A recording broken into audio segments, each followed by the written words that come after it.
Hello, and welcome to the Love of the Law podcast. I'm Russ Berkowitz, senior partner at Berkowitz, Hanna, Amder, and Wildstein, and my guest today is Dan Ryan, a longtime senior partner at Ryan, Deluca, and well-known medical malpractice defense attorney who's had a prolific career over the last 40 years. Dan has been voted as one of the best lawyers in America for his work in the field of medical malpractice, an annual recipient of being named Connecticut Super Lawyer, a diplomat of the American Board of Trial Advocates, and he's also board certified as a trial advocate by the National Board of Trial Advocacy, the only board certification organization in the country. I have faced off against Dan many times in court over the past 35 years and have the utmost respect for him in terms of his trial skills, common sense approach to litigating cases, and his ethics. So when I heard last year that Dan was mediating cases for medical malpractice attorneys, it didn't surprise me because Dan is the perfect fit for the definition of a mediator. So, Dan, welcome to the show. Hey, thanks, Russ. That was great. I think for once we agree on everything. Dan, during my intro, I just gave the audience a snapshot of your background, but can you share with us a little bit more about yourself, such as where you grew up, your educational background, your work experience, and what led you to the decision to becoming a mediator, which is going to be the subject of today's podcast? Sure. I grew up in Stamford, Connecticut. My dad was a lawyer. Both of my grandfathers were lawyers. My dad's two brothers were lawyers. My mother's brother was a lawyer. So because of lack of imagination, I became a lawyer. Sounds like a boring family, Dan. Well, pretty much, except for me. We had a good time growing up. We had a lot of good family conversations. I jumped into it. I've been doing it for more than 45 years, 30 years exclusively medical malpractice defense. I've easily been involved in, it's got to be over 1,000 cases.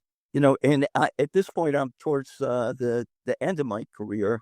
And when you think about litigation, it really is dispute, conflict resolution, and 95% of our cases settle. So it seemed like just going into mediation was kind of a natural thing. So about a year or so, I decided to give it a go. Been enjoying it. And for the audience out there, and specifically lawyers that might be listening in, can one just put up a website on the internet and say, I want to be a mediator? Or is there a process in how you become a mediator?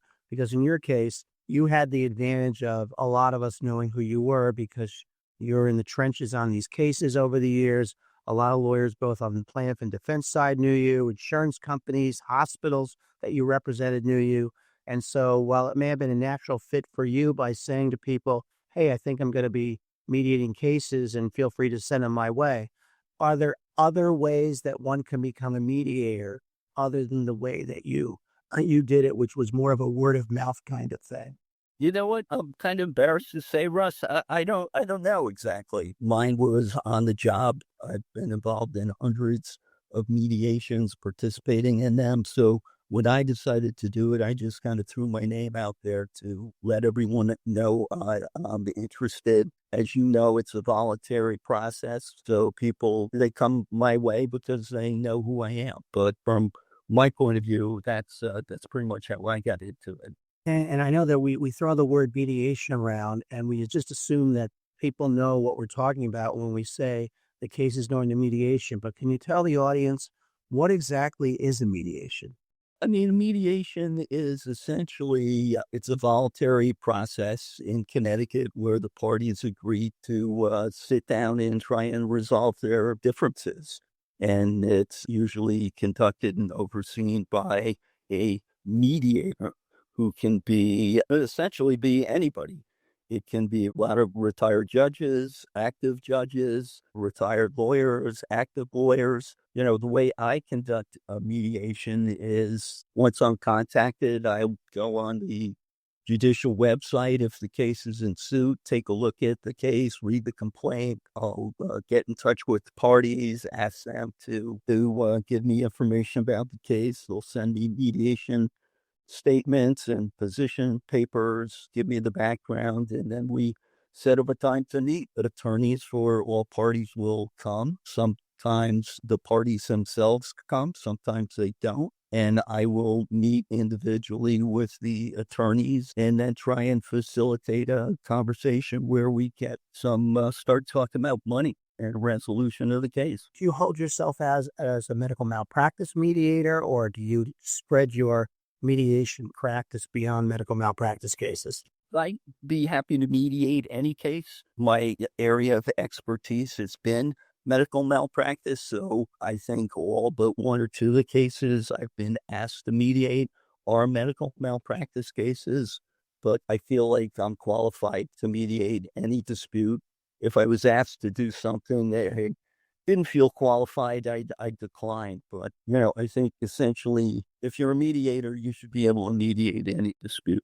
But for our discussion today, let's try to stick with medical malpractice cases. And I guess my first question to you would be, what professional background do you think is most helpful for mediating complex healthcare disputes?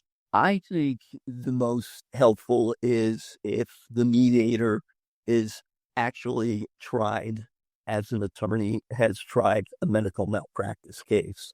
I think if you have tried a case as the attorney, you have a unique perspective on it. There are a lot of judges that are mediating these cases, and they certainly have a unique perspective on it, but I don't think there's anything like an attorney who's actually tried a case. That attorney may have had a similar case that may be dealing with similar issues. So I think if I were going to have my case mediated, I'd want it mediated by an attorney who tried a case.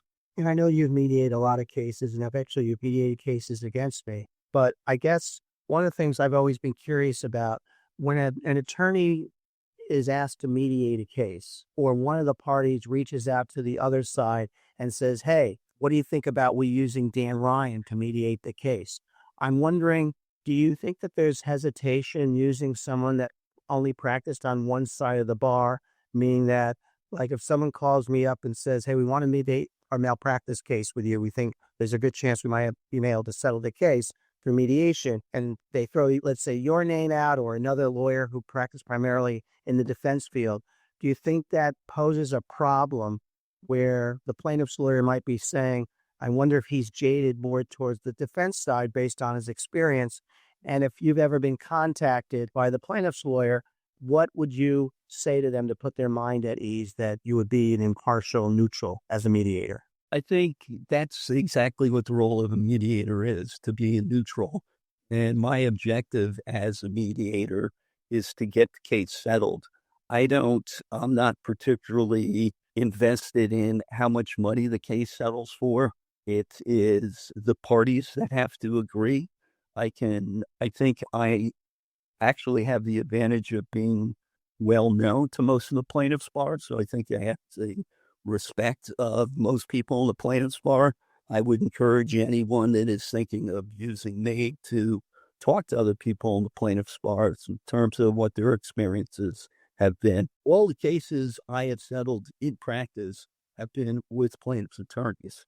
So I have a long history of paying money to plaintiffs' attorneys.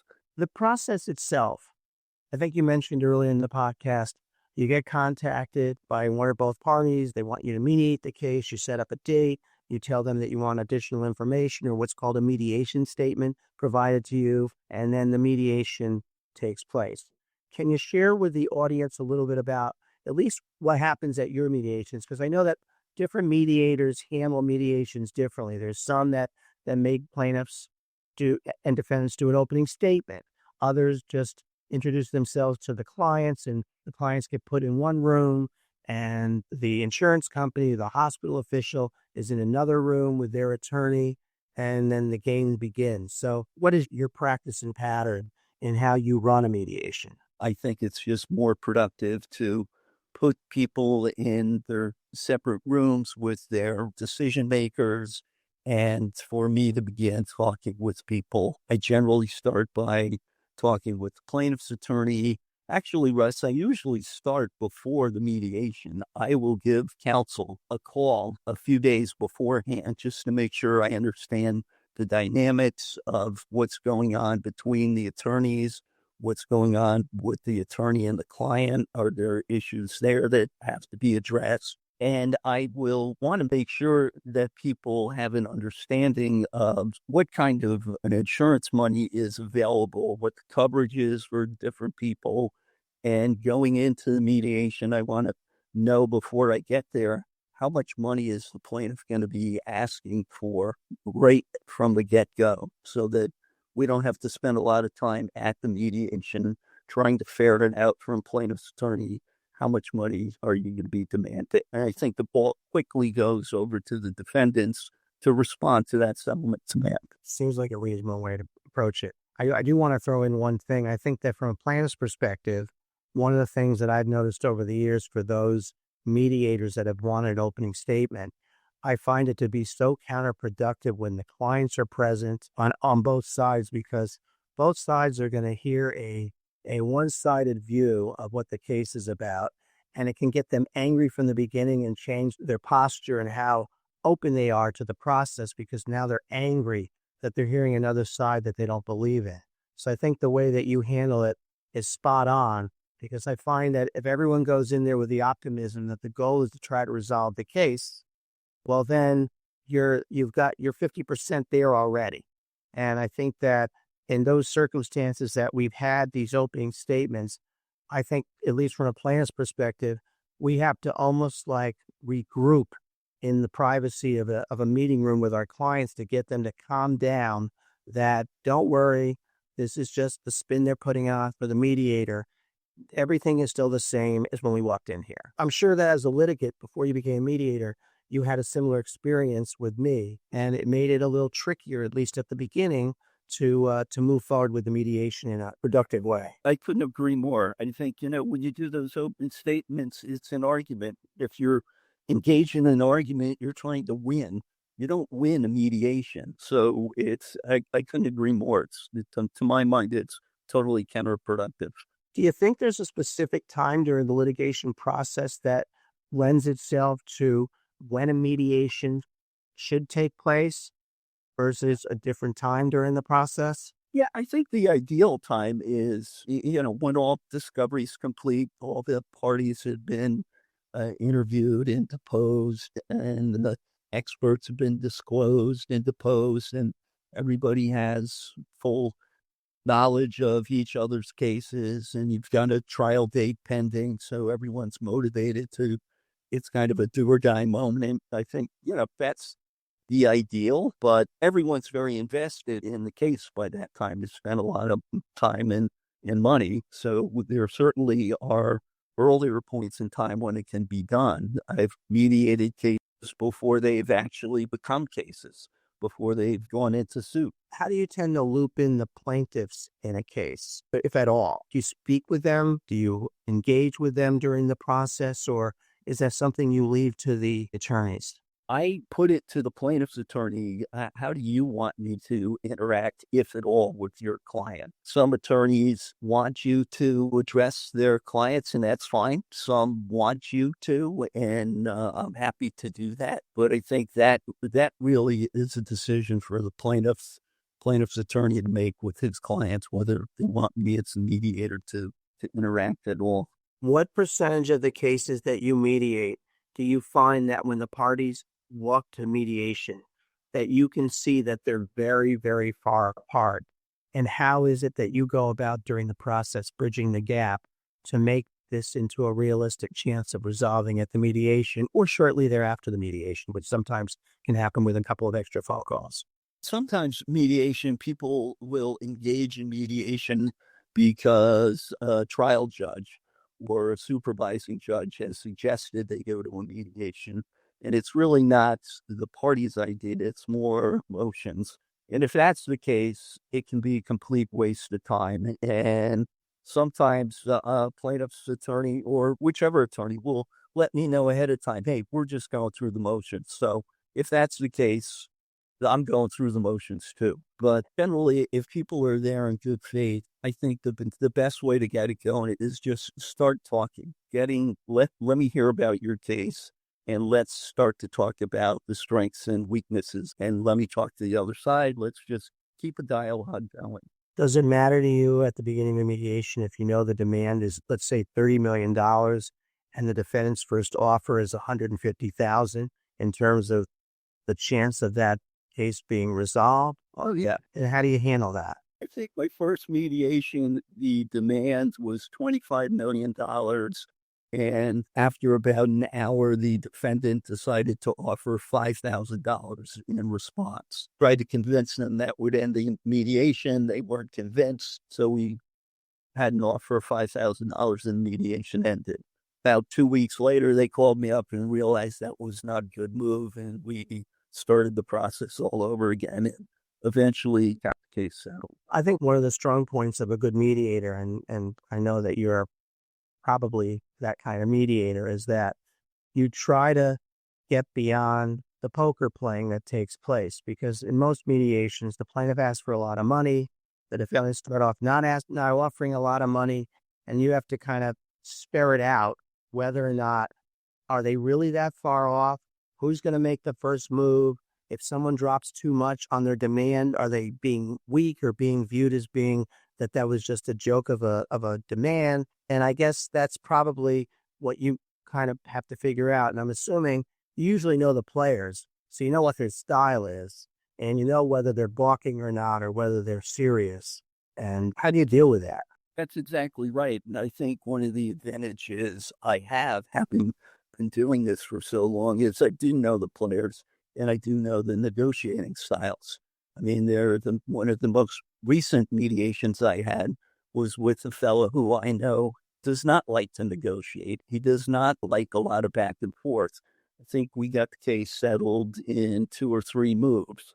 But where other people, love to negotiate, and you're going to have a lot of back and forth, and they're very much invested in the process.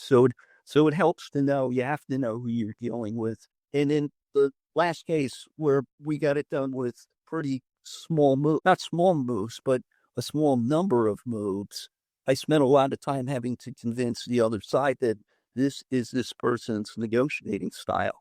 You're not going to he's not going to negotiate in 10, 20 moves like some other people will. You have to know who you're dealing with. In today's environment, much more often than yesteryear, there seems to be what are viewed as outlier verdicts that take place in court. And where one side is saying, well, these are just an outlier, we're not going to pay you that kind of money on this case, which may have had a similar injury and a similar fact pattern.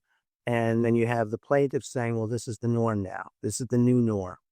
How do you, and especially when you have a plaintiff who might be reasonably sophisticated, who gets online and sees those big numbers, and they have an expectation that their case, they should get that kind of number. How do you deal with that sort of issue from both sides? To deal with the plaintiff who wants a ton of money because somebody else got a ton of money, even though they don't know that maybe in a courtroom across the hall, there was a defendant's verdict the same day that big number came out. And then on the defense end, how do you get them to understand that we are in an inflationary world nowadays? Jury pools are different. They have a different generation than they used to have. And maybe I'm giving you the answer already. I don't know. But I mean, how do you deal with both sides with that? Because that can sometimes be a deal breaker when one side comes in thinking they know what the numbers should be based on what they've read online. And then the other side doesn't want to pay a lot of money because they're still stuck in 1990s value of cases when in fact we're in 2026. People have to recognize the environment in which we're living and what the verdicts are. So yeah, if you're stuck with what the verdicts were 10 or 20 years ago, you just need a reality check. I think we all tend to think of a mediation as something that happens on one specific day. And, that's the ideal. But I have had a number of cases where the mediation will go for the next 2 or 3 weeks with a lot of back and forth phone calls. And I'll stay involved and keep the process going as long as I think it's productive. And if we get into a situation where somebody is just unrealistic in terms of the value of the case, I'll tell them, "Look, we've got to take a break, and somebody's got to go educate themselves on what these cases are really going for. And until everyone's in the same time zone, it's just not going to happen." I obviously am in the trenches still, and I deal with mediations all the time and clients on these issues, and I know that one of the things that I try to project even before we get to the mediation with, for instance, a hospital, general counsel, and they're saying your client wants way too much money, and I try to explain to them that how much did you pay for your house back in 1995? And they'll say, I don't know, 200,000. And what's your house worth today? $900,000 or $1 million. So why is a death case or a brain damaged baby case worth what it was worth in the 90s? Why doesn't that have the same inflationary effect as a house or a car or the cost of food or getting a haircut?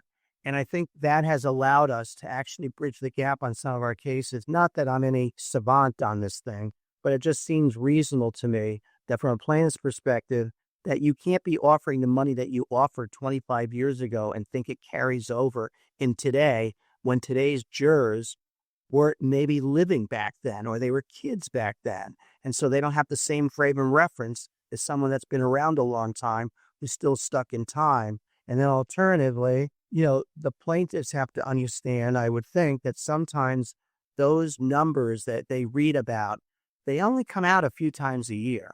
And there's hundreds of cases that either get tried or resolved over the course of a year, and they're not all getting those numbers. And I think that maybe you can explain, what do you tell people when they want that kind of big money that they've read about online versus what you think the value of the case is? Because I know you say that you don't really get involved with the money, but you have to have some opinion because you've done this so long. I imagine when you read everyone's position papers, you probably already have a number in your head just based on your own experience. It would be human nature. How do you deal with the parties where they're both dealing in a different mindset about these things? You raise a good point. The verdicts are a very, very small percentage of what cases are being resolved for. So I think it's up to the bar in general just to educate themselves in terms of not just verdicts, but what are cases settling for. And I think you talk to your peers that's the way we educate ourselves. The big plaintiff's verdict that you read about in the newspaper, that's the home run. And nobody's going to settle a case for that kind of verdict value. It certainly impacts the value of the case, but that was a verdict. It wasn't a settlement. Settlements are compromises, and settlements are to save the parties the trouble and expense and the uncertainty of going through a trial. You go to trial, you can lose the trial. And that's why I think you probably be a really good mediator, because you've won your trials and you've lost your trials, and you know how clients feel when they lose. And these cases can be unpredictable at times. Not that some cases do have to be tried. The parties are just too far off. They have a different mindset. But I would think that one of the things that you tell the different parties is that you can lose. Just because they may have offered you X amount of dollars before the mediation doesn't mean that this is where your starting point is at trial, because a jury doesn't know what the negotiation is, right? The jury only knows that two parties didn't come to an agreement for whatever reason. I think that's the hardest part of your job, I would think, is to convince those parties of the risks of both sides have in going forward to trial versus, someone saying, my case is a slam dunk, whether it be plaintiff or defendant. And I would think that that's something you have a little conversation about with both sides. I have that conversation, but I think it's more important that you have that conversation with your client going in so that they have the right expectations. Because certainly I'll have a conversation with the lawyers. If you want, I'll have a conversation with your client. But I think the lawyers have got to get their clients to understand what the risks are of going to trial. And that's why you're there, to mediate, because there is a risk. What do you find are the common blind spots, both on the plaintiff side and the defendant side, as you mediate their cases? I think actually for both, what I've been surprised at is both parties going into these mediations will not necessarily know how much insurance coverage is available or what kind of money there is that is available to settle the case. And we can spend hours just trying to iron out and then come to a common understanding on that. So that was very surprising to me. I think plaintiffs, you cannot just come into a mediation and drop what you think is a bombshell and expect the defense is going to be in a position to respond to it right then and there. The defense money is generally put up as a result of a long, arduous process. A lot of people looking at the case, a lot of people weighing in terms of the value, whether the case should be settled or not, if so, how much. So new information is going to be beat around the bush for a month or more before you get any kind of response. So I think plaintiffs a lot of times don't appreciate that. That's when they fail, I would think, the mediations, when they come in and they don't have all the facts for the mediation, right? Really what you need for a mediation to be successful is everybody has to have a common understanding of what all of the facts are and the implications of all of the facts. I mean, the defendant can have surveillance of the plaintiff doing handstands when she claims she needs to be in a wheelchair. But if the plaintiff's lawyer doesn't know that, plaintiff's lawyer isn't going to be viewing the case the same way the defendant is. So it's important for everybody to know, to have a common understanding of what's going on in this case. What are the issues? What is the evidence going to be at trial? And how is that going to impact it? Do you notice that lawyers have different styles in how they mediate cases? Absolutely. I mean, there are some attorneys that are very, are low key and just will be, are respectful toward the plaintiff and, will not necessarily, and there are other attorneys that are much more aggressive. I know you did a podcast with Eric Stockman about respect for the adversary. Some lawyers play that game, some don't. So yeah, there are definitely different styles. It's really more important the dynamic between the lawyers involved in the mediation rather than any one person's individual style. I mean, if they can play well, that's fine. If they can't, then that can be a big issue. What do you do about lawyers when they negotiate on behalf of their clients and you don't feel that they're tipping their hat as to where they may go?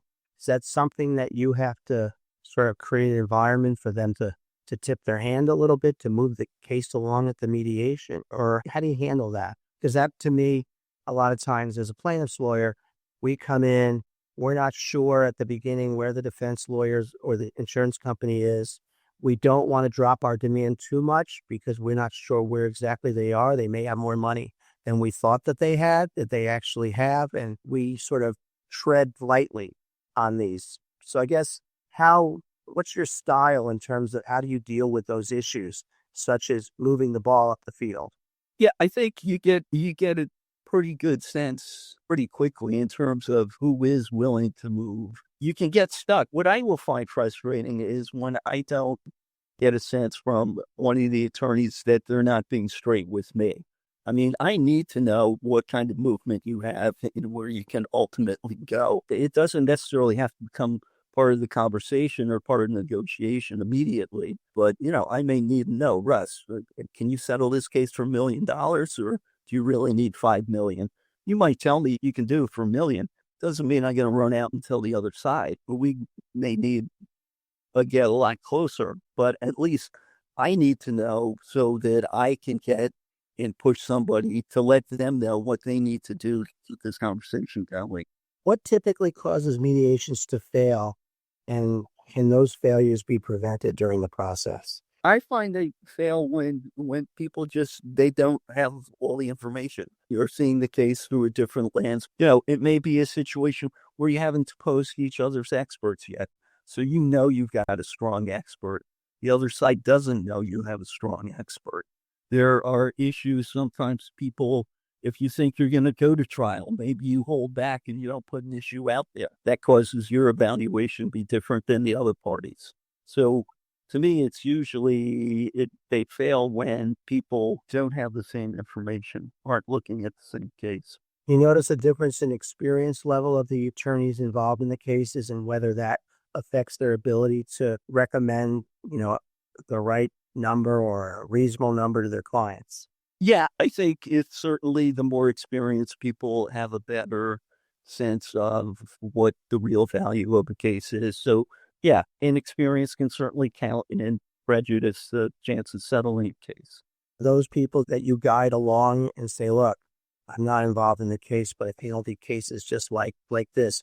And I can tell you there's a range for these kinds of cases, especially where it's the lawyer's maybe first case where only has a couple of medical malpractice cases and they don't have a frame of reference of what these cases are worth. I would think that that's where they need your guidance in that way too, right? Oh, absolutely. And, there's nothing wrong with being inexperienced as long as you know you're inexperienced. And if you're inexperienced and you're smart enough to know you need some guidance, yeah, a good mediator can help you and should be able to guide you along. But you've got to be open to taking that advice. The best mediation I ever had, you were on the other side, and we had Judge Rabina as our mediator. And Judge Rabina gave us 3 pieces of paper, and he told us to write out what we thought the case was worth, and he did the same. And we folded the paper, and it turned out all 3 of us were within like a couple $100,000 of a large case. And that was the quickest mediation I've ever had in my career. And you can only do that when you've got a good mediator, a really good defense lawyer, and a decent plaintiff's lawyer who actually trusts the process and the people involved. I wouldn't recommend that for every mediation, but there are times where sometimes simple can really make an outcome real, even in the most complex cases. I mean, what do you think about that? Yeah, no, I agree. And I think that kind of goes back to my point I was trying to make earlier that I think the best chances to get case settled are when you have people that are all looking and evaluating the same case. So if you have evidence that I'm not aware of, or I have evidence you're not aware of, we're looking at different cases. But if you have people with the same level of experience, all looking at the same case, we're going to be very close in our evaluations, whether you're plaintiff's a lawyer, defense lawyer, or a good judge. Yeah, I remember that. I overpaid you on that case. I don't know about that. I have a question I always have been interested in. Many times we have clients who while people mock people when they say it's not really about the money, sometimes we have clients that actually want something intangible on top of a settlement, such as they may want an apology. They may want a plaque up in the NICU unit at a hospital showing that for them, without getting the apology, it's a recognition that they feel like that's what they need for their closure.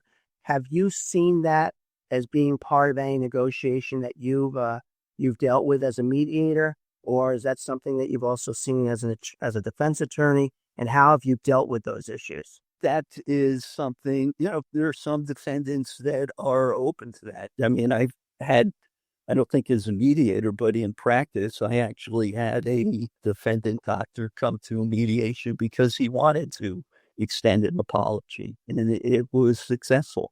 I think a change in practice, I can see from a plaintiff's point of view, if you've had a loved one injured as a result of some deficient practice. And I think there are certain institutions and situations where that can happen. Unfortunately, let's face it, all we can do in these cases is pay money. If you go to trial, that's all a jury's going to do for you. But yeah, mediation gives you the ability to maybe get a little creative into something like an apology, like a change of practice. Actually, yeah, I can think of one case where my client did put a plaque in memory of a plaintiff's loved one. One of the things that I do when the client wants something more and they say, the doctor's not even paying any money, it's his insurance company or it's his hospital. And I let them know that, this is something that probably a lot of lay people don't know, that if a case resolves in Connecticut, it gets reported to the Department of Public Health. And through that, there's a trigger of an investigation. It's a second step investigation and hearing that happens against the doctors or the hospital involved.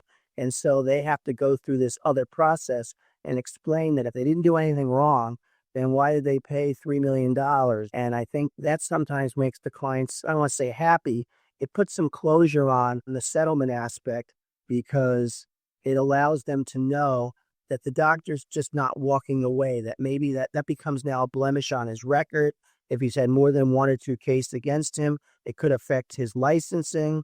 And so I think that, at least from the plaintiff's perspective, it's one of the things that I advise the clients, only because I think it's important for them to know that and feel like they're getting closure on the case. And I'm sure that you've had a similar situation as a mediator where that, remind your client that there's going to be a DPH hearing that happens after this. I think that's great to hear that you educate your clients that way, because I think that is important for a plaintiff to know that, yeah, there's one aspect of this case that deals with money, but there are the consequences to the situation for the physician. Yeah, I find that especially in birth injury cases where the parents are going into delivery for the happiest day of their life, and they come out where it becomes a nightmare for the rest of their life. And I think that while they want to make sure their child is taken care of financially, if something happens to them down the road, I think they want to make sure, and this is what I find with good people all the time, they want to make sure that this doesn't happen to somebody else. And so they feel like if the DPH, the Department of Public Health, if they have a hearing, it sort of brings to light that this is the mistake, and that doctor will never forget that they had to go through this process, and they'll be more careful next time. If in fact, they did commit malpractice and it's something that they're recognizing, right? Sure. No, that's important.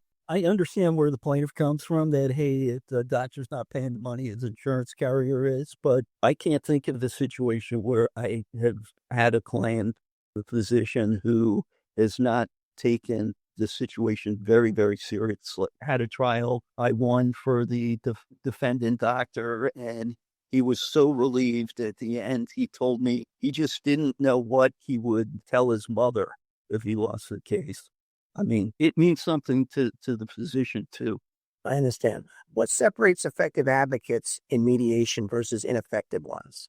Mediation to me is less advocacy than it is diplomacy. I think the people that go into mediation thinking it's a trial, that's a big stumbling block, because it just doesn't work that way. You don't win a mediation. You go into a mediation hopefully to resolve the conflict, to end the dispute, to be done with the case. And if you're going to go in making arguments and pointing out why you're right and they're wrong constantly, it's not going to work. Where do you see medical malpractice mediations heading over the next 5 to 10 years, if they're going to change in any way, you think? I think back to when we started in practice. I mean, you didn't really mediate cases. You might settle. I'd pick up the phone, I'd call you, and we talked and we get the case settled. It seems like over the years that it's become more of a process. And these days, mediation is almost mandatory. Why do you think there's been such a change over the years? I don't know, frankly. I guess it's just that everything's become more institutionalized. You've got big healthcare systems involved now. There aren't as many insurers. It just seems everything's gotten more institutionalized. We need a process. I think the courts, the judges, you've had a good couple of go-to judges that have become effective mediators. I think the court recognizes not every judge can mediate a case, so it's gotten segregated out to individuals that have the talent to get it done. Are there any reforms to the mediation process that you think could improve the resolution of cases?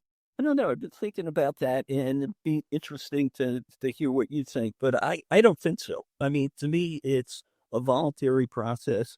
You can't make people do things and agree on things they don't agree on.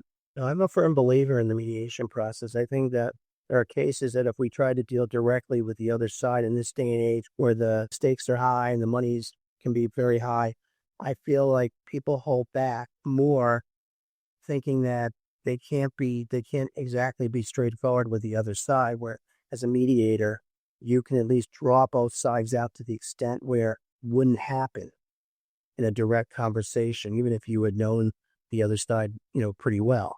So I think that for me, the mediation process, it works most of the times for us.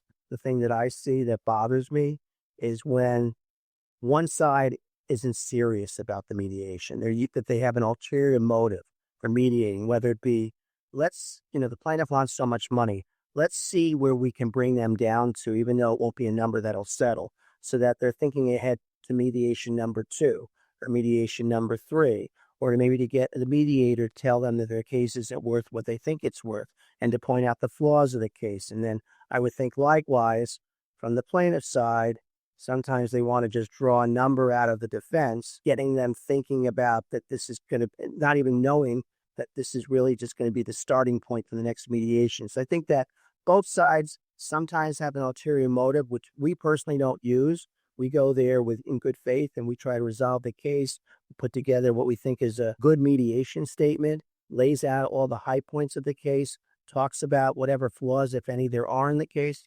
And it bothers me when you've gotten your client revved up for the mediation, they think that this is going to be like their trial, so to speak, and put their closure on it. And it was never the intention of the other side. So I think that when you ask me, what do I think about all this? I mean, you can't change human nature or some of the tactics that are used necessarily, but I would hope that at some point people would see that they're wasting everyone's time and money, including the mediator, right? I understand exactly what you're talking about, and I have seen that on one or two occasions. Not often. I've been surprised most people are there in good faith, but as a mediator, you can tell pretty quickly if somebody's not serious about it, and I won't hesitate to just shut it down. I mean, it's going to be a waste of your time, my time, everyone's time. Nobody wants to play that game, so let's just be done. And finally, Dan, I know you've been doing this for a little over a year and a half, the mediation piece of your practice. Can you tell me so far, what gives you the most satisfaction about mediating medical malpractice disputes? Getting the case resolved. I mean, to me, that is my objective, and most of these cases should be resolved. Most of them are resolved, so why can't I get it done for you? And if it doesn't happen on that day, I'll continue to stay on the phone with people and keep pestering people to try and move it along. I'm kind of curious. I think you and I had this conversation in terms of, how do you define a successful mediation? And I guess I'd be interested in your definition of a successful mediation. Well, from my perspective, successful mediation is that my client is satisfied that we gave it our best, and that while the number may not be 100 cents on the dollar, that they understand that the only way to get that is going to trial. And I actually give them almost like an informed consent conversation, like a doctor would give a patient, letting them know that here are your options. And this is what could happen if you go to trial. And sometimes I tell them that I think it's in their best interest that they roll the dice. And sometimes I tell them it's in their best interest to resolve the case within a reasonable number. But it ultimately is the client's decision. So in my mind, a successful mediation is that from an attorney standpoint, that I have made sure the client understands what all the risks and benefits of either resolving or going ahead to trial are, and I let them make the final decision, because at the end of the day, it's their case. And so that's, to me, that means it was successful mediation. Obviously, success, is always good when you resolve a case for a number that you thought the case was worth, the client agreed to it, and now they can put some closure on their life and move forward. And I think that that's just the way I approach these things. But I'm not there to shove it down their throat. I'm not there to tell them that they're going to win the lotto at trial. That's not being professional. It's more about letting them ultimately make the decision. That's how I handle these things. I go in the assumption that if the case settled, that people have done so after informed consent and willingly, and maybe are not overjoyed, but have made a decision that they think is in their best interest. Sound advice, it sounds like to me. So anyway, Dan, I appreciate you spending your time today. This was an interesting dialogue that you and I had, and as all things must come to an end, so is this podcast. So thanks for taking the time out of your day. I know you're a busy guy, and I appreciate what you bring to the table, and I'm happy you've joined the ranks of being a mediator, because the bar needs a guy like you who has done this for a living, been successful, reasonable, sensitive to both sides, and certainly an ethical attorney also. So thanks for coming on today, and I will see you soon. Thanks for having me. It's been a lot of fun.